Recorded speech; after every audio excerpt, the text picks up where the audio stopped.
Le droit des sociétés commerciales. Les sociétés commerciales ont connu assez d'essor à partir du Moyen Âge.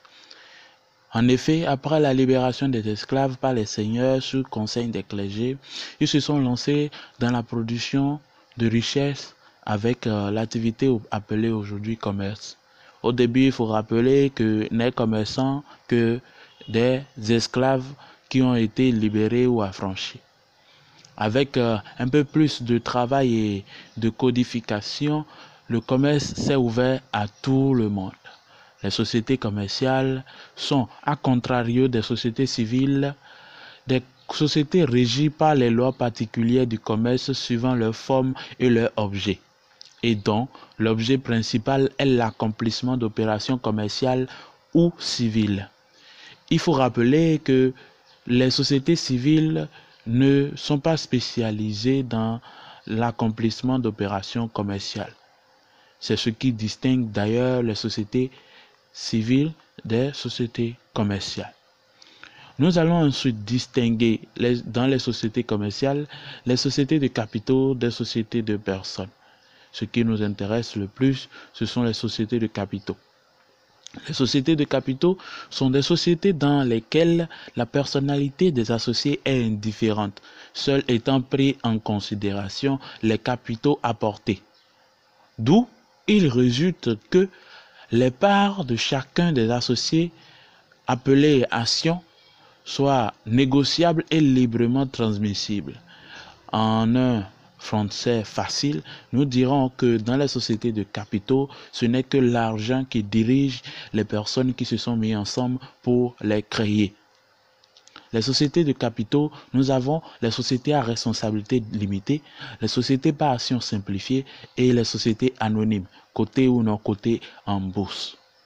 Nous allons d'abord parler des caractéristiques en passant par la négociabilité des actions, la transmissibilité des titres et ensuite parler de l'intimité qu'il y a entre les sociétés de capitaux et les bourses de valeur.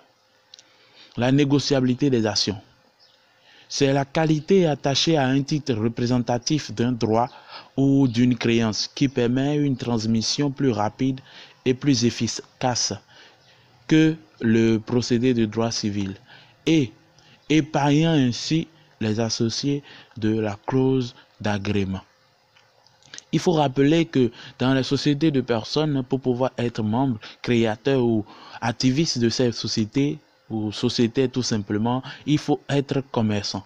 Mais ici, dans les sociétés de capitaux, nul besoin d'être commerçant pour exercer dans ces cadres-là.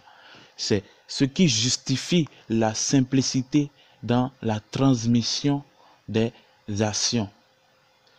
La transmissibilité des titres. Ici, les sociétés de capitaux fonctionnent avec le principe du titre au porteur. Le titre au porteur, c'est le fait que ce n'est que le titre porté par une personne qui intéresse et non la personne elle-même.